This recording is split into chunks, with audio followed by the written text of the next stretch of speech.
पिछली वीडियो में हमने बात की थी वाइस प्रेसिडेंट्स की और किस तरह दुनिया के कुछ ममालिक में प्रेसिडेंट्स और प्राइम मिनिस्टर्स के साथ साथ वाइस प्रेसिडेंट भी होते हैं। हमने बात की थी पाकिस्तान की भी और किस तरह पाकिस्तान में भी एक वाइस प्रेसिडेंट रह चुका है।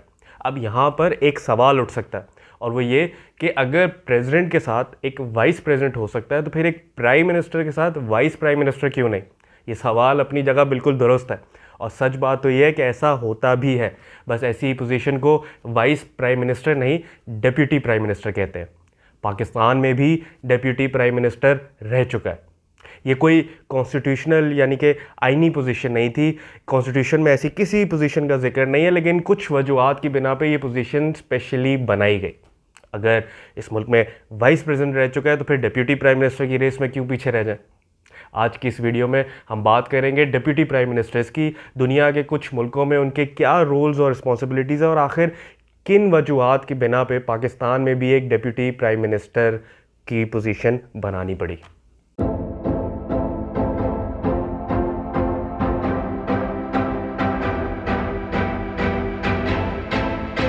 डिप्टी प्राइम मिनिस्टर का रवायती तौर पे जो एक रोल समझा जाता है वो है to serve as an acting prime minister, यानी कि अगर किसी भी मुल्क का प्राइम मिनिस्टर किसी भी वजूहात की बिना पर अपनी ड्यूटी सर अंजाम ना दे सक रहा हो तो फिर deputy prime minister step in कर जाता है as an acting prime minister. ऐसा भी हो सकता है कि डिप्टी प्राइम मिनिस्टर को एडेड पोर्टफोलियो भी दिया जाए, कोई मिनिस्ट्री भी दी जाए साथ में। इसकी एक एग्जाम्पल है रशिया। बाज़ सिचुएशन में ऐसा भी हो सकता है कि डिप्टी प्राइम मिनिस्टर महज एक सिंबॉलिक ऑफिस हो, उसके पास ज़्यादा इख्तियारात ना हो, तो किसी को अकोमोडेट करने के लिए किसी कॉम्प्रोमाइज़ के तौर पे किसी को ये पोजीशन दी जाए। इसकी एक एग्जांपल है पाकिस्तान। हम आगे चल के इस वीडियो में इस बारे में बात करेंगे। डिप्टी प्राइम मिनिस्टर का एक रोल ये भी हो सकता है कि वह एग्जीक्यूटिव और पार्टी के दरमियान का लिंक बना रहे। फॉर एग्जांपल, अगर कोई पार्टी मेजॉरिटी से वोट लेकर आती है और अपनी गवर्नमेंट बनाती है, उस पार्टी का लीडर बन जाता है प्राइम मिनिस्टर और बाकी सीनियर इलेक्टेड ऑफिशियल बन जाते हैं मिनिस्टर्स, तो डिप्टी प्राइम मिनिस्टर का ये काम हो सकता है कि वो इस एग्जीक्यूटिव और रेस्ट ऑफ द पार्टी के दरमियान एक अच्छी कोऑर्डिनेशन कायम रखे। डिप्टी प्राइम मिनिस्टर के पास अगर ज़्यादा इख्तियारात ना हो तो उसका ये काम भी हो सकता है कि वो ज़्यादा मीडिया इंटरेक्शन और पब्लिक इंटरेक्शन पे फोकस करे, यानी कि जलसे जुलूस, इंटरव्यूज़, मीडिया इंटरेक्शन और अपनी हुकूमत की अच्छी जो एक पॉजिटिव इमेज है वो दुनिया तक सामने लेकर आए। ये हरगिज़ ज़रूरी नहीं है कि अगर किसी मुल्क में एक प्राइम मिनिस्टर, एक प्रेसिडेंट, एक वाइस प्रेसिडेंट है तो डिप्टी प्राइम मिनिस्टर भी एक ही होगा। फन फैक्ट, रशिया में एक नहीं, दो नहीं, तीन नहीं, चार भी नहीं, 10 डिप्टी प्राइम मिनिस्टर्स हैं, जिनमें से एक की ऑफिशियल जो पोजीशन है वो है first deputy chairman of the government of the Russian federation, AKA first deputy prime minister. इसके अलावा कुछ डिप्टी प्राइम मिनिस्टर्स के पास एडिड पोर्टफोलियो भी है, जैसे हमने जिक्र किया था इस वीडियो में पहले भी। फॉर एग्जांपल, एक deputy prime minister presidential envoy है to the far eastern districts of Russia, एक डिप्टी प्राइम मिनिस्टर ट्रेड और इंडस्ट्री का मिनिस्टर भी है। इसी तरह यूक्रेन में भी एक प्राइम मिनिस्टर और 4 डिप्टी प्राइम मिनिस्टर्स हैं। इस कहानी को अब हम ज़रा यूरोप से घुमा फिरा के अपने करीब लाते हैं, यानी कि सब कॉन्टिनेंट के पास लाते हैं। इंडिया की बात करते हैं। इंडिया में आज़ादी के बाद से यानी कि 1947 के बाद से 7 डिप्टी प्राइम मिनिस्टर रह चुके हैं। सबसे पहले थे वल्लभ भाई पटेल, जो कि अपने इंतकाल तक डिप्टी प्राइम मिनिस्टर रहे और इंडिया के longest serving deputy prime minister रहे, 3 साल और 122 दिन। उसके बाद 6 और डिप्टी प्राइम मिनिस्टर आए, जिनमें से 2 आगे चल के प्राइम मिनिस्टर भी बने। बात करते हैं फाइनली पाकिस्तान की। पाकिस्तान में अगर आप पाकिस्तान से मुतालिक डिफरेंट सोर्सेज को उठाएं, यानी कि डिफरेंट किताबें पढ़ें, डिफरेंट इंटरव्यूज़ को सुने, डिफरेंट आर्टिकल्स को पढ़ें वगैरह वगैरह, तो आपको डिप्टी प्राइम मिनिस्टर्स के डिफरेंट नाम मिलेंगे, मुख्तलिफ लोगों के नाम मिलेंगे जो कि पाकिस्तान के डिप्टी प्राइम मिनिस्टर्स कहलाए गए। फॉर एग्जांपल, किसी किताब में अयूब खान को डिप्टी प्राइम मिनिस्टर कहा गया तो किसी जगह उनको खाली प्राइम मिनिस्टर कहा गया। जुल्फ़िकार अली भुट्टो को डिप्टी प्राइम मिनिस्टर कहा गया, नुसरत भुट्टो को भी डिप्टी प्राइम मिनिस्टर कहा गया कुछ सोर्सेज के मुताबिक।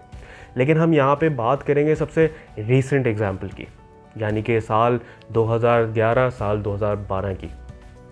मुशर्रफ की हुकूमत जा चुकी थी और हुकूमत थी पाकिस्तान पीपल्स पार्टी की। प्रेसिडेंट थे आसिफ अली जरदारी और प्राइम मिनिस्टर थे यूसुफ रज़ा गिलानी।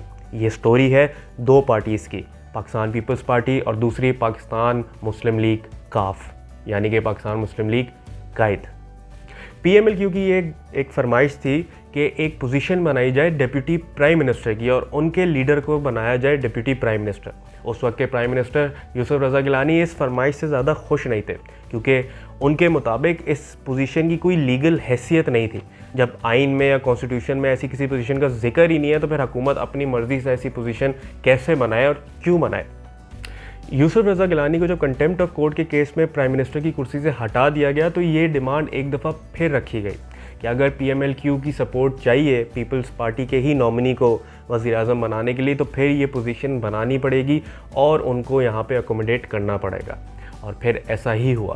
साल 2012 में डिप्टी प्राइम मिनिस्टर की पोस्ट बनाई गई और डिप्टी प्राइम मिनिस्टर बने परवेज़ इलाही।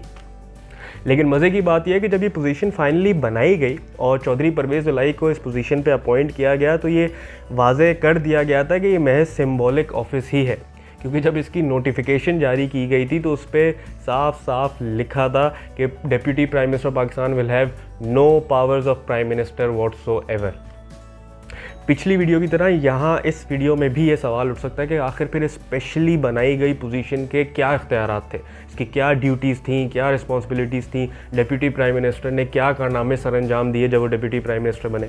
इसका जवाब भी वही है जो पिछली वीडियो में था कि इस पर ज़्यादा बात करने के लिए कुछ है नहीं, क्योंकि ये पोजीशन कोई आइनी पोजीशन ही नहीं है। कॉन्स्टिट्यूशन में ऐसे किसी ऑफिस का जिक्र ही नहीं है, तो लिखत परत में कोई टर्म्स, कोई ड्यूटीज़, कोई रोल्स, कोई रिस्पॉन्सिबिलिटीज़ है ही नहीं। ये पोजीशन महज कॉम्प्रोमाइज़ के तहत बनी थी।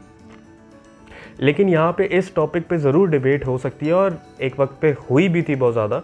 वो ये कि क्या गवर्नमेंट के पास ये लीगल अथॉरिटी है कि वो अपनी मर्ज़ी का कोई भी ऑफिस बना दे और किसी को भी अपॉइंट कर दे, और ख़ास तौर पे ऐसा कोई ऑफिस जिसके नाम के साथ आगे प्राइम मिनिस्टर आता हो और वो ऐसी पोजीशन बनाए और जिसको चाहे उसको देना, चाहे वो कॉम्प्रोमाइज़ के तहत हो या चाहे वो अपने ही किसी बंदे को देनी हो। क्या गवर्नमेंट के पास ये लीगल अथॉरिटी है कि जो पोजीशन जिसका जिक्र आइन में ही नहीं है हुकूमत अपनी तरफ से बना दे? इस बात पे बहुत डिबेट भी हुई थी और आज भी हो सकती है। लेकिन यहाँ पे सिर्फ सोचने की बात यह है कि हुकूमत में रहने के लिए या अपनी अलायंस को बरकरार रखने के लिए, अपनी कोलिशन को बरकरार रखने के लिए, मोस्ट ऑफ ऑल अपनी हुकूमत को पावर में रहने के लिए क्या कुछ नहीं करना पड़ता, कैसी कैसी पोजीशन भी बनानी पड़ती हैं कॉम्प्रोमाइज़ के तहत। ये हमारी तारीख़ की भी सच्चाई है और सियासत की भी यही हकीकत है। अगर आप इसी तरीके की और मज़ेदार वीडियोज़ देखना चाहते हैं तो ज़रूर लाइक कीजिए, सब्सक्राइब कीजिए। बहुत शुक्रिया।